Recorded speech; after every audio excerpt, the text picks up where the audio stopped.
It begins with a single frame of surveillance footage, one that makes no immediate sense. A trunk suddenly pops open at a Birmingham gas station. For a moment, nothing moves. Then a woman falls out of it, striking the pavement hard, scrambling to her feet in a burst of desperation.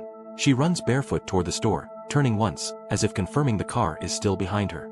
And just as she disappears inside, the vehicle speeds away, leaving only the open trunk swinging in the air. It is a scene that raises an unsettling question. How does someone end up fighting for their life inside the trunk of their own car? To understand that moment, everything must be traced backwards, through the hours that came before it, the road that led to that station, the choices that trapped her, and the one decision that allowed her to escape.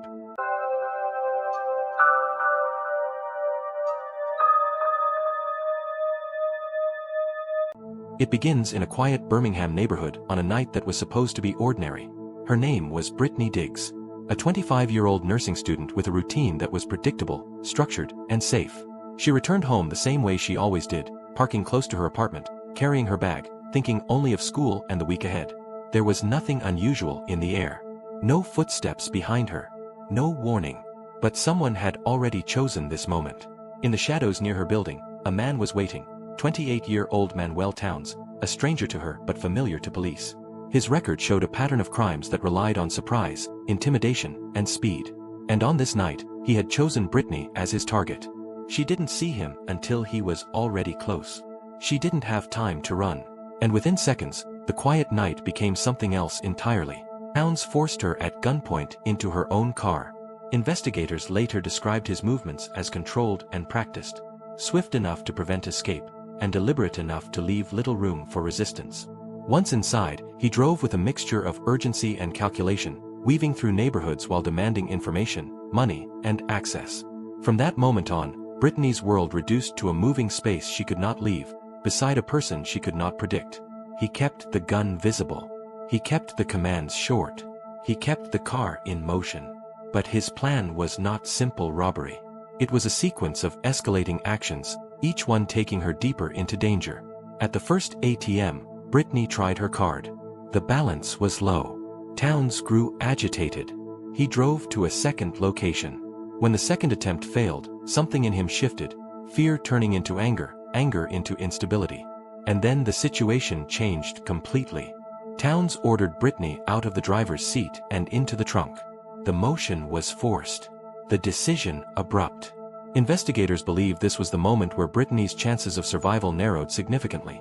Because once inside a trunk, a victim becomes isolated, restrained, and largely undetectable to the outside world. The lid shut. The darkness became absolute. And Brittany was no longer a passenger. She was cargo. In most abduction cases, the trunk is the final barrier. It is sound insulated, locked from the outside, and designed to conceal. Victims often lose track of direction, speed, and time. But Brittany had something with her that she relied on every day, something small enough to overlook but powerful enough to change everything. Her insulin pump. Inside the trunk, she used the faint light from the device to examine her surroundings. In the cramped darkness, she searched for anything she could use, anything mechanical, anything movable, anything that didn't feel permanent. That was when she found the latch. Surveillance footage later revealed his movements as erratic. He returned to yet another gas station, attempting once more to use her ATM card. What he couldn't know was that Brittany was seconds away from rewriting the end of the night. Inside the trunk, she waited for the car to slow. Not stop, because stopping meant Towns might open the trunk himself. She needed the car to be moving, but not fast enough to kill her when she hit the ground. The timing had to be precise. The decision had to be immediate. And the margin for survival was almost nothing. Then the car pulled away from the pump and accelerated toward the exit lane. That was the moment she chose. Brittany pulled the latch.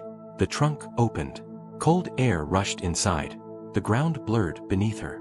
And then she threw herself out. She hit hard, but she was conscious. She pushed herself up, barefoot on the pavement, and ran toward the gas station entrance. The footage shows her glancing back once, making sure he wasn't coming. Towns, startled or panicked by the trunk suddenly swinging open, drove off into the street and vanished into the night. But the escape was only the beginning of the investigation. Inside the store, employees called 911. Brittany was injured, in shock, but aware enough to give details: her name, the car, the weapon, the direction he fled. Responding officers secured the area. A bolo alert went out immediately, and detectives began piecing together the timeline, using the footage to anchor the sequence of events. The video was clear. The escape was real, and the suspect was now actively fleeing. Over the next days, detectives traced Towns' movements backwards. They found the ATMs. They reviewed additional surveillance footage. They identified his car, and once they confirmed his identity, they issued a warrant. Towns was arrested soon after. But even then, the case hinged on more than escape footage. Prosecutors needed testimony, details, and a narrative consistent enough to withstand scrutiny. Brittany, despite everything she had endured, agreed to take the stand. Her voice became the central thread of the case. Her account matched every piece of video evidence. Her explanation of the trunk escape was steady, factual, and unbroken. Jurors listened to the quiet description of moments most people never experience. The gun, the trunk, the sudden movement of the car beneath her feet, the tiny glow of the insulin pump, and the impossible calculation required to jump while moving. The footage showed her falling from the trunk. Her testimony explained how she got there. Together, they formed a case the defense could not fracture. Towns was convicted of first-degree kidnapping and first-degree robbery. The charges reflected not only what he did, but what he intended to do. His history of prior offenses heightened the severity of his sentence. And for Brittany, the outcome represented far more than legal closure. It represented control regained, a truth validated, and a night of terror given structure and meaning through evidence. But even with the conviction, a lingering unease surrounds the case. Because survival in situations like this is exceptionally rare. Most victims never find the latch. Most never see an opportunity to escape. And almost none have their escape captured in a way that becomes undeniable proof. When the trunk opened on that surveillance screen, it revealed more than a woman fighting for her life. It revealed a moment where a small piece of knowledge, a latch, a light, a decision, became the dividing line between disappearance and survival. Today, the footage remains one of the most striking images in modern abduction cases. Not because of its violence, but because of its clarity. A woman escaping from the trunk of her own car is not something that fades quickly from memory. For investigators, it became a case defined by evidence that could not be argued. For Brittany, it became the moment that separated survival from silence.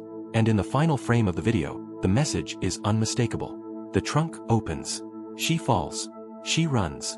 And the car disappears into the night, leaving behind a reminder of how thin the line can be between being taken and getting away. Thank you for staying with this story. If you want more real stories like this, quiet, unsettling, and fully documented, consider subscribing and turning on notifications. It helps these cases reach more people, and it helps this channel keep going. Thanks again and see you in the next.